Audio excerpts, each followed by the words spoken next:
आज के इस वीडियो में हम बात करेंगे प्रीमियम के बारे में। प्रीमियम कैसे बनता है, एक्सपायरी क्या होती है, विक्स क्या होता है, टाइम वैल्यू क्या होती है, ये सब चीज़ के बारे में आज हम बात करेंगे विथ वन एग्जाम्पल। एक एग्जाम्पल के साथ भी हम बात करेंगे। और अगले पार्ट में हम बात करेंगे ऑप्शन बायर के लिए प्रीमियम इन द मनी ज़्यादा क्यों होती है, आउट ऑफ द मनी कम क्यों होती है, ऑप्शन सेलर इसका फ़ायदा कैसे उठाते हैं, वो सब हम बात करेंगे अगले पार्ट के अंदर। इस पार्ट में आज हम बात करेंगे प्रीमियम के बारे में, डिटेल में चर्चा करेंगे। वीडियो पसंद आए तो वीडियो को लाइक करना है, शेयर भी कीजिए इस वीडियो को, ताकि ज़्यादा से ज़्यादा लोगों को नॉलेज मिले, और नॉलेज शेयर करने से बढ़ती है। तो सिंपली आपको फ्री में प्रोवाइड किया जा रहा है ये सीरीज़, जो कि चार्जेबल होती है। अगर आप किसी अच्छे इंस्टीट्यूट से अगर ये लोगे तो ये सीरीज़ आपको आराम से 15-20 हज़ार रुपया चार्ज करेंगे खाली ऑप्शन सिखाने में, जो कि मैं यहाँ पर आपको फ्री में सिखा रहा हूँ।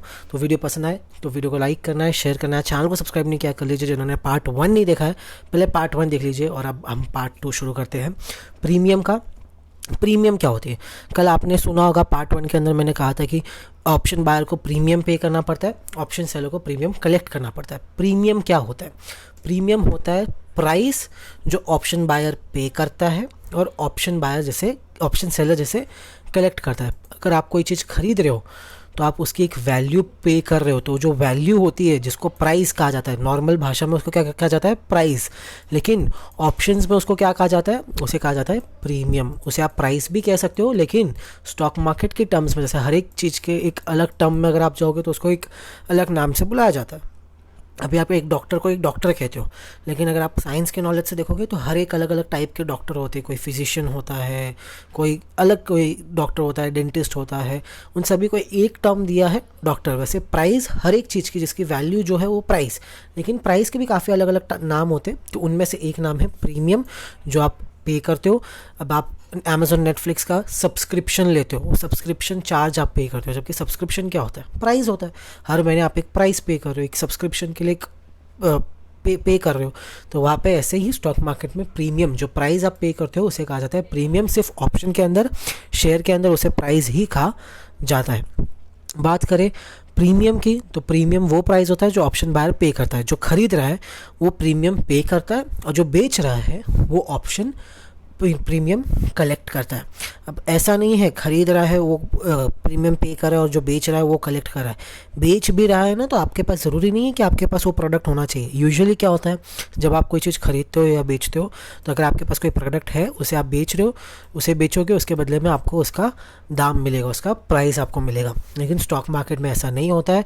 चीज़ नहीं होते हुए भी आप उसको बेच सकते हो, और चीज़ नहीं होते हुए भी आप उस चीज़ को बेच सकते हो, जिसे कहा जाता है सेलिंग। ऑप्शन सेलिंग कहा जाता है। नहीं है प्रोडक्ट फिर भी आप बेच रहे हो एक फ्यूचर टाइम के लिए। वो हम बात करेंगे आने वाले पार्ट के अंदर, वो कैसे किया जाता है आगे आने वाले पार्ट में हम बात करेंगे। उसको ज़्यादा कॉम्प्लिकेटेड अभी नहीं करेंगे। सबसे पहले बात करते हैं प्रीमियम। प्रीमियम होता क्या है और ऑप्शन प्रीमियम बनता किन चीज़ों से है? यूजुअली ऑप्शन प्रीमियम काफ़ी सारी चीज़ों से बनता है, और मैं बता दूं, डिस्क्लेमर दे दूं कि मैं कोई सेबी रजिस्टर्ड एडवाइज़र या एनालिसिस नहीं कर रहा हूं। जो भी कर रहा हूं मेरा इंडिपेंडेंट व्यू है। ये सिखा रहा हूं मैं, एजुकेशनल पर्पज़ के लिए है। अगर आपको ये समझ में आता है और इससे अगर आपको कोई प्रॉफिट या लॉस होता है तो वो आप ही की रिस्पॉन्सिबिलिटी होने वाली है। बात करें ऑप्शन प्रीमियम की, तो ऑप्शन प्रीमियम 3 चीज़ों से स्पेसिफिकली इंपॉर्टेंट 3 चीज़ होती है। और भी काफ़ी चीज़ होती है, गामा, थीटा, ये सब अलग अलग चीज़ होती है, लेकिन जो मेन 3 चीज़ होती है जिससे आपका ऑप्शन प्रीमियम बनता है। बात करें ऑप्शन प्रीमियम की, तो 3 चीज़ों से बनती है। जो सबसे पहली चीज़ होती है, इंपॉर्टेंट चीज़ होती है, वो होता है उसका इंट्रिंसिक वैल्यू। इंट्रिंसिक वैल्यू यानी हर एक प्रोडक्ट, कोई भी अगर आप कोई चीज़ खरीदते हो तो उसकी खुद की एक मूल कीमत होती है। मूलधन, मूल कीमत, जो भी आप कहोगे, उसका खुद का एक वैल्यू होता है। अगर आप एक पेन खरीदने जा रहे हो, फॉर एग्जांपल कि अगर मैं वापस पेन का एग्जांपल लूँगा, फॉर एग्जांपल कि मैं भाई को एक पेन खरीदने जा रहा हूँ, उसकी खुद की एक वैल्यू है। क्या वैल्यू है? 5 रुपये वाले पेन की 5 रुपये वैल्यू है, 10 रुपये वाले पेन की 10 रुपये वैल्यू है। तो उसकी खुद की एक वैल्यू होती है। दूसरी जिससे ऑप्शन प्रीमियम निकलता है वो होता है टाइम वैल्यू। टाइम वैल्यू हर एक प्रोडक्ट की होती है। अब टाइम वैल्यू कैसे होती है? फॉर एग्जांपल अभी मैंगोज़ के सीज़न चल रहे हैं, आम का सीज़न चल रहा है। आम की खुद की तो एक वैल्यू है। फॉर एग्जांपल 1 दर्जन आम की खुद की वैल्यू 100 रुपया है, लेकिन आम क्योंकि एक प्रोडक्ट है जिसको जल्दी कंज्यूम करना रहता है, एक स्पेसिफिक टाइम में कंज्यूम करना रहता है, अगर वो टाइम क्रॉस हो गया तो प्रोडक्ट ख़राब हो जाएगा। वैसे ऑप्शन प्रीमियम होता है, ये एक्सपायर होता रहता है। तो एक्सपायरी क्या होती है उसके बारे में भी हम बात करेंगे। तो वैसे ही आम की एग्जांपल की मैं बात कर रहा था, तो आम का भी एक टाइम वैल्यू होगा। आज उसकी वैल्यू 100 रुपया है, फॉर एग्जांपल एक हफ्ता हो गया वो आम बिका नहीं, अब वो आम में थोड़े थोड़े दाग लगने लग गए, थोड़ा आम ख़राब होने लगा, तो क्या होगा, उसकी वैल्यू घट जाएगी। क्यों? क्योंकि जो उसकी टाइम वैल्यू है वो गिर रही है। जितना फ्रेश प्रोडक्ट होगा, जितनी फ्रेश वेजिटेबल या सब्जी होगी, उसका आप उतना पूरा वैल्यू पे करोगे। जैसे जैसे वो प्रोडक्ट थोड़ा थोड़ा ख़राब होना शुरू हो जाएगा, उसकी वैल्यू भी गिरनी शुरू हो जाएगी। 100 रुपये से आम की वैल्यू 80 रुपये हो जाएगी या 70 रुपये हो जाएगी। क्यों? क्योंकि उसका जो टाइम वैल्यू है वो गिरना शुरू हो गया, क्योंकि टाइम जितना बचा है अभी कंज्यूम करने के लिए वो कम बचा है। पहले टाइम बहुत बचा था कंज्यूम करने के लिए, पहले एकदम फ्रेश था, अब थोड़ा थोड़ा टाइम बहुत हो गया वो चीज़ को काटे हुए, या सब्जी जो भी है आप ले रहे हो, आम है, उसको बहुत टाइम हो गया है, ख़राब होने वाला है, तो उसकी वैल्यू भी गिरनी शुरू हो जाएगी। और एक वॉलेटिलिटी होती है, वॉलेटिलिटी को सिंपली समझो तो सप्लाई और डिमांड। फॉर एग्जांपल अचानक से आम का सप्लाई एकदम कम हो गया, बारिश आ गई किधर या कुछ हो गया, तूफ़ान आ गया, उसकी वजह से आम सारे ख़राब हो गए, तो आम की सप्लाई की तो शॉर्टेज हो गई, डिमांड बढ़ गई, तो इससे क्या हो गया, वॉलेटिलिटी हो गई मार्केट के अंदर ही। अचानक से तो आम की डिमांड, सप्लाई गिर गई और डिमांड बढ़ गया, तो उससे क्या हो जाएगा, उसकी प्राइस वापस बढ़ने लग जाएगी। क्यों?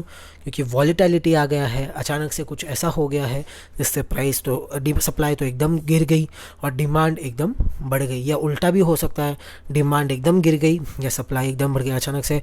फॉर एग्जांपल आम के अंदर कुछ इशू आ जाता है, कोई डॉक्टर कहता है कि नहीं ये खाने से कुछ हो जाएगा, ख़राब आ रहे हैं अब की बार के आम या अच्छे नहीं आ रहे, तो लोग नहीं खाना शुरू कर देंगे। या हेल्थ कॉन्शियस अचानक से हो जाएंगे, तो आम में फ़ैट होता है, शुगर होता है, वो सब चीज़ों के चक्कर में नहीं खाएंगे, तो क्या होगा, अचानक से डिमांड गिर जाएगी, लेकिन सप्लाई तो उतनी ही है, तो भी उसकी जो प्राइस है वो तेज़ी से गिरेगी। क्यों? जो गिरना चाहिए था उतनी तेज़ी से नहीं, और भी तेज़ी से गिरेगी। क्यों? क्योंकि सप्लाई बहुत ज़्यादा है और डिमांड बहुत कम है। अब ये तीनों चीज़ों के बारे में हम डिटेल में चर्चा करते हैं कि इंट्रिंसिक वैल्यू और ये सब क्या होता है। इंट्रिंसिक वैल्यू, ये जो भी डेफिनेशंस आज इस वीडियो में मैं दे रहा हूँ, ये सब मेरे खुद के बनाए हुए डेफिनेशंस है, कोई भी वेबसाइट पे से नहीं है, क्योंकि वेबसाइट पे अगर आप जाके चेक करोगे तो और कॉम्प्लिकेटेड डेफिनेशंस आपको मिलेंगे और उससे आप और थोड़ा कॉम्प्लिकेटेड हो जाओगे, तो इसको मैं थोड़ा और सिंप्लीफाई करके आपको प्रोवाइड कर रहा हूँ। बात करें इंट्रिंसिक वैल्यू की, तो ये मेरा खुद का डेफिनेशन है, सारे ही डेफिनेशन आज के स्लाइड में मेरे हैं। Intrinsic value is the value, intrinsic value is the value of the underlying asset. Stock market के टर्म में अंडरलाइंग एसेट मतलब आप समझ चुके होंगे, कल मैंने आपको बताया था, निफ्टी है वो आपका एक एसेट हो गया। या फॉर एग्जांपल कोई स्टॉक है, आईसीआईसीआई बैंक एक स्टॉक है, उसका अगर आप ऑप्शन खरीदो हो तो आईसीआईसीआई बैंक उसका अंडरलाइन एसेट हो गया। अगर आप निफ्टी के अंदर ट्रेड कर रहे हो तो निफ्टी एक अंडरलाइन एसेट हो गया। वैसे ही अगर आप आम में ट्रेड कर रहे हो तो आम एक खुद एक असेट है, उसकी खुद की एक वैल्यू है, तो वो होता है उसका इंट्रिंसिक वैल्यू, मतलब खुद की जो वैल्यू, जो प्रोडक्ट की इटसेल्फ जो वैल्यू होती है वो होती है इंट्रिंसिक वैल्यू। ऑप्शंस में और फ्यूचर्स में टाइम वैल्यू भी होती है। क्यों? क्योंकि ये कॉन्ट्रैक्ट एक्सपायर हो जाते हैं, आप कॉन्ट्रैक्ट को लाइफ टाइम नहीं लेके चल सकते। आज निफ्टी 14,400 पे चल रहा है, क्या वो निफ्टी 14,400 पे लाइफ टाइम चलेगा? नहीं, या तो वो 14,500 भी जाएगा या 15,000 भी होएगा, कभी 16,000 भी होएगा, कभी 10,000 भी होएगा, कभी 9,000 भी होएगा, तो वो तो टाइम टू टाइम ऊपर नीचे होता रहेगा। तो वो क्या कॉन्ट्रैक्ट हमेशा सूटेबल रहेगा ट्रेड करने के लिए? नहीं। अगर आज निफ्टी 14,000 से 16,000 चल जाता है तो लोग किस में ट्रेड करेंगे? लोग ज़्यादातर ट्रेड करेंगे 15,800 वाले में, 15,700 वाले में, 15,900 वाले में। क्यों?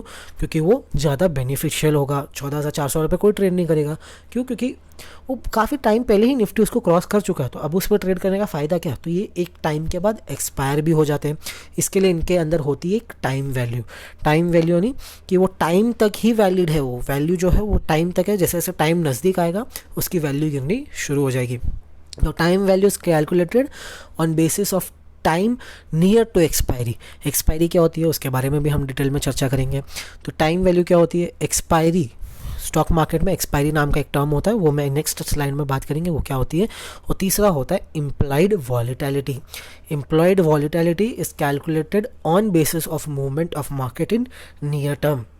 वॉलेटिलिटी, कोई न्यूज़ आ गया, फॉर एग्जांपल कोई न्यूज़ आ गया, गवर्नमेंट ने कोई लॉ पास कर दिया, कोई एक्ट पास हो गया गवर्नमेंट के थ्रू, सॉरी गवर्नमेंट एक्ट पास करती है, लॉ नहीं, तो गवर्नमेंट ने कोई एक एक्ट पास कर दिया जिससे क्या हो गया, मार्केट में वॉलेटिलिटी अचानक से बढ़ गई। वॉलेटिलिटी अचानक से बढ़ गई तो जो डिमांड सप्लाई अभी तक सही स्टेबल चलता आ रहा था वो अचानक से ऊपर नीचे हो जाएगा। जैसे 2016 में, 2019 में, आई डोंट नो, जब वो डिमोनेटाइजेशन हुआ था, नोटबंदी हुई थी, तब अचानक से वॉलेटिलिटी मार्केट के अंदर एकदम बढ़ गई थी। क्यों? क्योंकि लोगों के पास जो पैसे थे वो वैलिड नहीं है, अब पैसे चेंज कराने हैं, ये करना है, तो पैसों की जो डिमांड थी वो तो बढ़ गई, लेकिन सप्लाई बिल्कुल भी नहीं थी। सप्लाई बिल्कुल भी क्यों नहीं थी? क्योंकि नोट्स रेडी नहीं थे। जब नोट्स रेडी हुए, धीरे धीरे मार्केट में में आया तो जाके इकोनॉमी स्टेबल हुई, स्टॉक मार्केट स्टेबल हुआ। जब तक नोट्स नहीं थे स्टॉक मार्केट भी ऊपर नीचे था, क्योंकि डिमांड बहुत ज़्यादा थी नए नोट्स की कि हमें चेंज करके चाहिए, लेकिन सप्लाई गवर्नमेंट की तरफ से उतनी आ नहीं रही थी। दिन का 4,000 रुपये 5,000 रुपये इतना ही मिल रहा था। तो ये होती है वॉलेटिलिटी। कोई भी न्यूज़ या कोई भी एक इवेंट हो जाता है जिसके कारण मार्केट के अंदर वॉलेटिलिटी बढ़ जाती है, तो वो भी प्राइस पे इम्पैक्ट करता है। कैसे करता है वो हम बात करेंगे आने वाले स्लाइड के अंदर। अब सबसे पहले बात करते हैं एक्सपायरी। एक्सपायरी क्या होता है? Time value. आपने लास्ट स्लाइड में देखा होगा टाइम वैल्यू। तो टाइम वैल्यू क्या होता है? एक्सपायरी पे डिटरमाइन किया जाता है। किस पे डिटरमाइन किया जाता है? ये एक्सपायरी पे। फॉर निफ्टी ऑप्शंस, निफ्टी और bank Nifty options, expiry takes place every Thursday, and for stock options and future of both index and stock take place on last Thursday of every month, which is also known as weekly और monthly expiry. Stock market में हर Thursday को, हर गुरुवार को, हर Thursday को expiry होती है। उसे कहते हैं वायदा बाज़ार। क्या कहते हैं उसे? वायदा बाज़ार की एक्सपायरी। वायदा बाज़ार यानी जो ये ऑप्शन एंड प्रीमियम होता है उसको पहले वायदा कहा जाता था कि आप एक वायदा का डील कर रहे हो, आप एक वायदा कर रहे हो कि इस डेट पे, इस एक्सपायरी पे, इस वायदा के आखिरी तारीख पे हम आपका जो भी पैसा है वो जो भी आपने ट्रेड लिया है वो हिसाब से चुका देंगे। तो पहले उसको वायदा कहा जाता था, अब उसको ऑप्शंस एंड प्रीमियम कहा जाता है, लेकिन अभी भी काफ़ी सारे लोग उसको वायदा कहना पसंद करते हैं। तो वायदा की एक्सपायरी होती है हर गुरुवार को, हर थर्सडे को। स्टॉक मार्केट में एक्सपायरी होती है सिर्फ निफ्टी और बैंक निफ्टी के फ्यूचर्स एंड ऑप्शन की नहीं होती है, सिर्फ ऑप्शंस की होती है।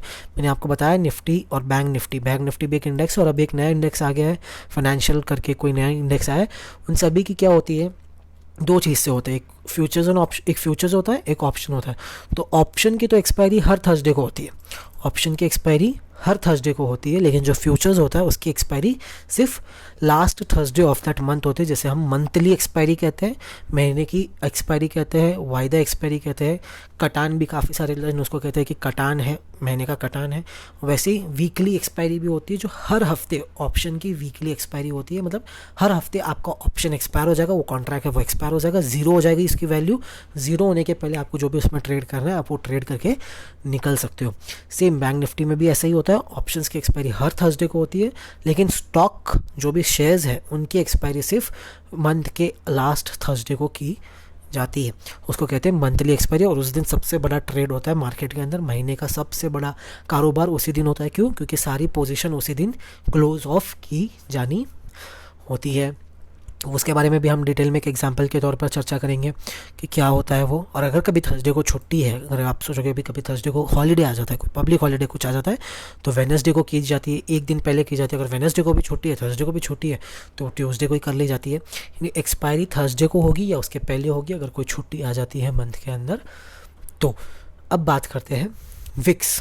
विक्स क्या होता है? वही इम्प्लाइड वॉलीटिलिटी जो हमने लास्ट स्लाइड में बात किया। इम्प्लाइड वॉलीटिलिटी नाम की एक चीज़ होती है, उसको विक्स कहा जाता है। विक्स यानी implied volatility, IV implied volatility जो लास्ट टाइम था वो होता है, ये एक इंडेक्स है। ये अगर आप आपके ब्रोकर के अकाउंट में सर्च करोगे ना विक्स, तो आपको एक इंडेक्स मिलेगा जो कि 20, 22, 23 इसके आसपास चलता रहता है। ये इंडेक्स आपको बताता है कि जितना नंबर ऊपर जाएगा, जैसे 20 के ऊपर जाना शुरू होता है वैसे मार्केट में वॉलीटिलिटी बढ़ जाती है। मतलब मार्केट या तो बहुत तेज़ी से ऊपर जाएगा या बहुत तेज़ी से नीचे आएगा या बहुत तेज़ी से ऊपर जाएगा। तो विक्स जब बढ़ जाता है, जब मार्केट के अंदर मूवमेंट भी बढ़ जाते हैं, वॉल्यूम्स भी बढ़ जाते हैं, और प्लस वॉलीटिलिटी मतलब ऊपर नीचे जाने का जो प्रक्रिया होती है वो बहुत तेज़ी से बढ़ जाती है। तो विक्स क्या होता है?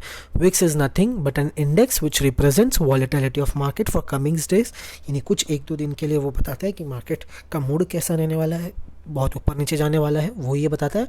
It is non tradable index. Index, her index tradable नहीं होता, वैसे ही विक्स भी एक इंडेक्स है, लेकिन उसके अंदर आप कोई ट्रेड कर नहीं सकते। इंडिया में नहीं कर सकते, फॉरेन कंट्रीज़ में जो उनके खुद के विक्स होते हैं उसमें काफ़ी सारे कंट्रीज़ ऐसी है जो ट्रेड करने देती है। इंडिया में विक्स को आप ट्रेड नहीं कर सकते, लेकिन इससे भी आपका ऑप्शन प्राइस बनता है। कैसे बनता है? अब एक एग्जाम्पल के तौर पर चेक कर लेते हैं, एग्जाम्पल देख लेते हैं कि कैसा है ये।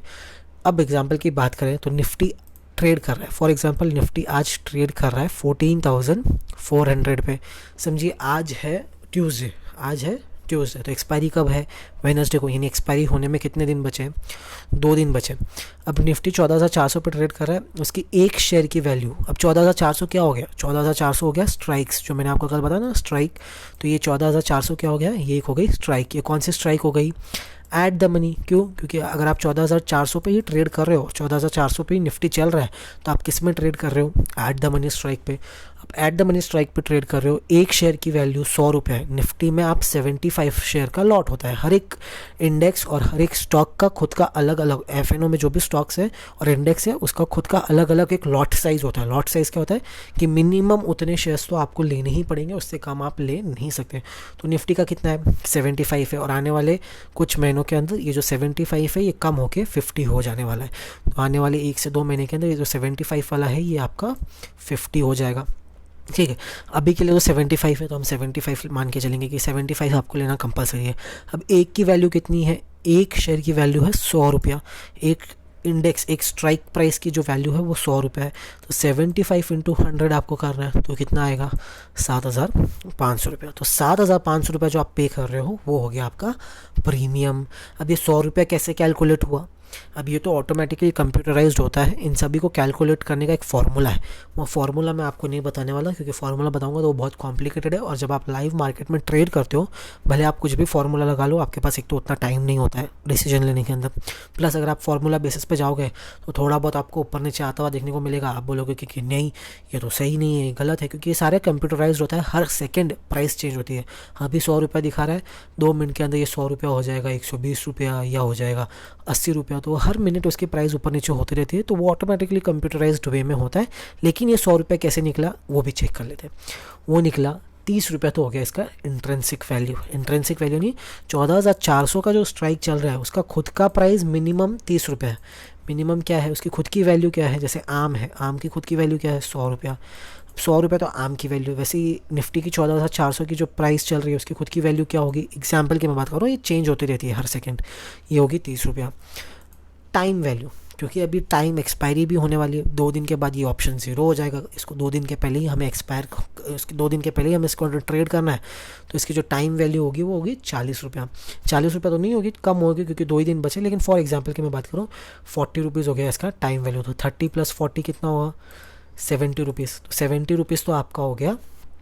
ये 2 चीज़, इंट्रेंसिक वैल्यू और टाइम वैल्यू से क्या निकल गया आपका? 2 तो निकल गया। अब एक और चीज़ बची है जिससे आपका निकलेगा, जो होगा आपका इम्प्लाइड वॉलेटिलिटी। तो वॉलेटिलिटी की अगर हम बात करें तो वॉलेटिलिटी भी मार्केट में अच्छी खासी थी आज के दिन, तो आज वॉलेटिलिटी भी 30 रुपीज़ दे रही है आपको। यानी टोटल ये सब चीज़ जोड़ोगे तो आपका निकलेगा 100 रुपीज़, जो कि आपका ये निफ्टी का प्राइस निकल के आ रहा है।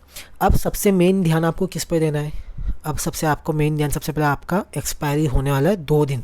आपको पता है 2 दिन के अंदर एक्सपायरी होने वाली है, और निफ्टी का आपका जो टारगेट है 14,400 से 14,500 पहुंचने वाला है निफ्टी। इसके लिए आपने कॉल बाय किया, फॉर एग्जांपल ये आपने एक पुट शॉर्ट किया, आपने एक पुट शॉर्ट किया, पुट सेल किया, मतलब आप टीजी के मोड में आ चुके हो। ठीक है, आपने एक कॉल बाय किया, 2 दिन एक्सपायरी में बचा। अब सबसे मेन चीज़ इधर ध्यान देने वाली ये रहेगी, क्योंकि 2 दिन एक्सपायरी को बचा है तो टाइम वैल्यू बहुत तेज़ी से डिके होने वाली है, टाइम वैल्यू बहुत तेज़ी से कम होने वाली है। आज आपका 2 दिन बचा है, इसके लिए आपको 40 रुपया मिल रहा है टाइम के अंदर। कल यही ऑप्शन की प्राइस में से जो टाइम वैल्यू है 40 में से घट के कितनी हो जाएगी? 20। क्यों?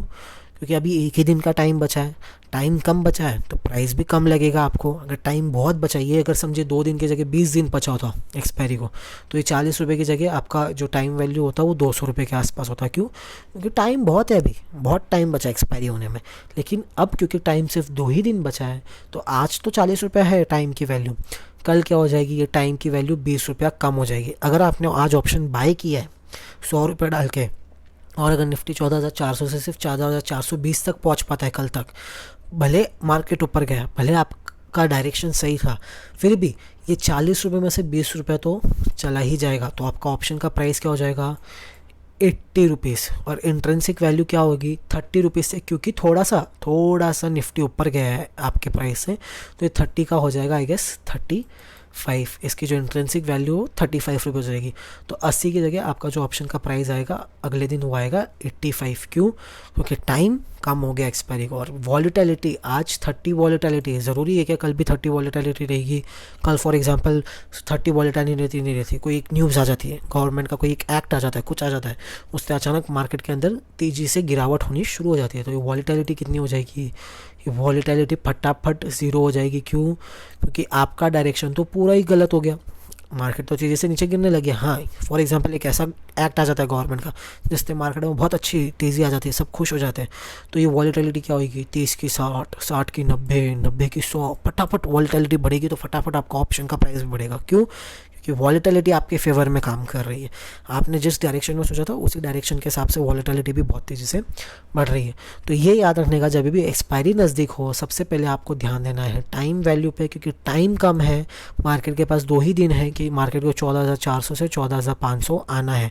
अगर ये 2 दिन में आ जाता है तो आपका जो 100 रुपया ऑप्शन की वैल्यू आपने पे की है, ये 150 रुपया या 200 रुपया ईजिली हो सकता है। लेकिन अगर ये 2 दिन के अंदर 14,400 से लेकर 14,000 समझो 50 तक ही पहुंच पाता है, तो भले आपका डायरेक्शन सही हो फिर भी आप कमा नहीं पाओगे। क्यों? क्योंकि टाइम वैल्यू तो एक्सपायरी तक ज़ीरो हो जाएगी, इसकी तो कोई वैल्यू नहीं रहेगी। इंट्रेंसिक वैल्यू थोड़ी बढ़ेगी, लेकिन कितनी बढ़ेगी, बढ़ के भी, क्योंकि एक्सपायर होने वाला है कॉन्ट्रैक्ट तो ज़्यादा तेज़ी से तो बढ़ेगी नहीं, वो भी आपकी 40-45 रुपीज़ के आसपास रह जाएगी। और जो ये IV है, ये IV भी ज़ीरो हो जाएगी। क्यों? क्योंकि जब कॉन्ट्रैक्ट ही नहीं रहेगा तो IV का फ़ायदा क्या, जब आपको पता है आज कॉन्ट्रैक्ट ख़त्म ही होने वाला है। अगर आज एंड में कितनी भी न्यूज़ आ जाती है ऊपर नीचे की, तो भी IV क्या इतनी तेज़ी से पंप अप होएगी क्या? नहीं होएगी पंप अप। तो आपकी जो IV है वो भी ज़ीरो होने आ जाएगी। मतलब ये और ये तो ज़ीरो हो ही जाएगा एक्सपायरी के दिन। IV और आपका टाइम वैल्यू तो ज़ीरो होने ही वाला है, साथ ही साथ इंट्रिंसिक वैल्यू भी ज़ीरो हो जाएगा। अगर निफ्टी 14,400 से गिर के 14,000 अगर 390 भी आ जाता है, 10 ही पॉइंट गिरता है, फिर भी आपकी इंट्रिंसिक वैल्यू ज़ीरो हो जाएगी। क्यों? क्योंकि जो प्राइस पे इंट्रिंसिक वैल्यू 400 चल रही थी अब उससे नीचे आ चुका है। तो ये ऑप्शन बाइंग के अंदर सबसे बड़ा रिस्क होता है। जबकि यही अगर किसी ने पुट सेल किया होता, क्या सेल किया होता, पुट सेल किया होता, तो उसको सबसे बड़ा फ़ायदा क्या होता है कि उसका जो साथ देता है, कल जैसे मैंने आपको बताया था ऑप्शन सेलर के लिए सबसे बड़ा फ़ायदा क्या है कि उसको जो साथ देता है वो देता है टाइम। ऑप्शन बायर के लिए सबसे बड़ा खतरा क्या है? टाइम। तो वही ऑप्शन सेलर के लिए सबसे बड़ा फ़ायदा क्या है? टाइम। क्यों? क्योंकि ऑप्शन बायर के पास 2 ही दिन बचे हैं, 2 दिन के अंदर मार्केट को 14,400 से 14,500 पहुंचना है किसी भी हाल में, वरना ये टाइम तो ज़ीरो हो ही जाएगा। लेकिन वही ऑप्शन सेलर के, किसी ने समझो 14,400 की पुट बेची है, 14,400 की किसी ने पुट बेची, उसको लगता है कि एक्सपायरी होगी 14,400 के ऊपर ही, भले 14,402 पे क्यों ना हो, 14,403 पे क्यों ना हो, लेकिन 14,400 के ऊपर कहीं ना कहीं जाके एक्सपायर होने वाला है, तो उसको पूरा 7,500 रुपया मिल जाएगा। क्यों? क्योंकि टाइम का तो वैल्यू ज़ीरो हो जाएगा। तो टाइम का जो पैसा उसने 40 रुपया मिला है वो तो पक्का पक्का उसका हो जाएगा। IV भी एक्सपायरी के दिन ज़ीरो हो जाएगी लास्ट में, तो IV का भी पूरा 30 रुपया उसको मिल जाएगा। और इंट्रिंसिक वैल्यू तो बढ़ी नहीं, क्योंकि आपका जो निफ्टी है 14,400 से 14,403 405 ही हुआ, 3-4 रुपये में थोड़ा ना कोई आपके इंट्रिंसिक वैल्यू बढ़ जाएगी। तो जब कॉन्ट्रैक्ट ये भी ख़त्म होएगा तो इसकी इंट्रिंसिक वैल्यू भी ज़ीरो हो जाएगी। क्यों? क्योंकि जब कॉन्ट्रैक्ट ही नहीं बचेगा तो वैल्यू किस चीज़ की, तो ये सारी चीज़ों की वैल्यू क्या हो जाएगी? ज़ीरो। तो ये जो टोटल 7,500 रुपया उसने बेच के पुट खरीदा था, पुट बेचा था उसने, वो 7,500 रुपया उसको टोटल मिल जाएगा। क्यों? क्योंकि उसने पुट बेचा था, भले मार्केट बहुत तेज़ी से ऊपर नहीं गया, साइडवेज भी गया, साइडवेज गया ही नहीं, 14,400 से 14,300 14,405 14,506 पे जाके बंद हो गया, फिर भी वो पैसा कमाया। क्यों? क्योंकि उसका व्यू क्या था? पॉजिटिव था, माइल्डली पॉजिटिव था। तो 2-5 रुपये भी ऊपर क्यों ना बंद हो जाए, वो पैसा कमाएगा। क्यों? क्योंकि उसके साथ जो चल रहा है वो चल रहा है टाइम, वो चल रहा है IV, वो चल रहा है इंट्रिंसिक वैल्यू। सब चीज़ जैसे एक्सपायरी नज़दीक आएगी वैसे सब चीज़ की वैल्यू जो है वो ज़ीरो होना स्टार्ट हो जाएगी। एक और चीज़ मैं बताना चाहता हूँ कि जो ऑप्शंस है वो खाली वीकली ट्रेड नहीं किए जाते। आप चाहो तो अभी जैसे मई चल रहा है, आप जून के ऑप्शंस भी ट्रेड कर सकते हो, जुलाई के ऑप्शंस भी ट्रेड कर सकते हो, अगस्त के ऑप्शंस भी आप ट्रेड कर सकते हो। 3 महीने के आप ऑप्शंस एक साथ ट्रेड कर सकते हो और हर हफ्ते के हिसाब से कर सकते हो। फॉर एग्जांपल इस थर्सडे का आपको ट्रेड नहीं करना है, आपको लगता है अभी 2 ही दिन बचा है, ये थर्सडे के अंदर मैं रिस्क क्यों लूँगा, मैं डायरेक्ट अगले थर्सडे वाले ऑप्शन में ट्रेड करना, बिल्कुल पॉसिबल है।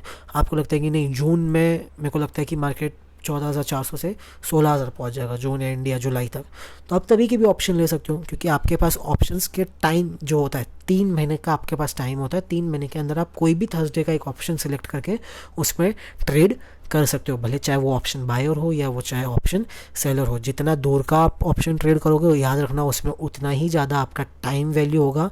तो अगर मार्केट आपके टाइम के हिसाब से वहाँ तक नहीं पहुँच पाता तो सबसे बड़ा जो आपको मार पड़ेगी वो पड़ेगी टाइम वैल्यू के साथ ही। अगर टाइम वैल्यू को आपने समझ लिया कि हाँ, आप अभी समझो जुलाई का ऑप्शन ट्रेड कर रहे हो, तो जुलाई के ऑप्शन में सबसे ज़्यादा क्या होगा, टाइम वैल्यू, इंट्रिंसिक वैल्यू भी उतनी ज़्यादा नहीं होगी जितनी ज़्यादा आपको टाइम वैल्यू मिलेगी। और आईवी तो जो आज के हिसाब से डेली के हिसाब से चल रही है, वो हिसाब से आपको आईवी पे करनी पड़ेगी। तो फॉर एग्जांपल अभी आपको, मेरे को लगता है समझ में आया होगा कि प्रीमियम कैसे निकाला जाता है एक ऑप्शन का। अगले वीडियो में हम बात करेंगे कि ऑप्शन बायर को या सेलर को ऊपर की बाजू इन द मनी ऑप्शंस के अंदर ज़्यादा प्राइस क्यों पे करना पड़ता है, आउट ऑफ द मनी के अंदर कम प्राइस क्यों पे करना पड़ता है। और आने वाले पार्ट्स में हम बात करेंगे हेजिंग के बारे में भी, कि ऑप्शन एक कैसा परफेक्ट हेजिंग टूल बन सकता है। आप आपके पोर्टफोलियो को, समझो आपने 1 लाख का शेयर्स खरीदा है, उसके सामने अगर आपको कॉल पुट बेचना है या बाय करना है, वो कैसे काम आता है, वो भी हम बात करेंगे आने वाले पार्ट के अंदर। वीडियो पसंद आए तो वीडियो को लाइक करना, शेयर करना, चैनल को सब्सक्राइब नहीं किया कर लीजिए। मिलेंगे अगले वीडियो में, तब तक के लिए बाय बाय।